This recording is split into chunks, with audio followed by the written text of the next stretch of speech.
তো বন্ধুরা, এই যে দেখুন, এটা কিন্তু আমার নতুন ক্যামেরাম্যান।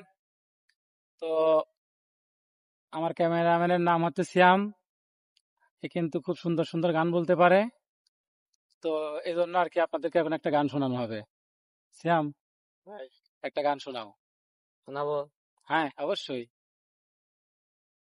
তোর প্রেমেতে অন্ধ হলাম, কি দোষ দিবি তাতে? বন্ধু তোরে খুঁজে বেড়াই সকাল দুপুর রাতে। আগুন জেলে পুড়লাম আমি, দিলাম তাতে ছাই। তোর আমার প্রেম ছিল রে বন্ধু, ছিল পুরোটাই ছাই। তোর প্রেমেতে অন্ধ হলাম, কি দোষ দিবি তাতে? বন্ধু তোরে খুঁজে বেড়াই সকাল দুপুর রাতে। তো এই যে দেখছেন, কণ্ঠ কিন্তু সেই সুন্দর। যাই হোক, দেখা হবে। আল্লাহ হাফেজ।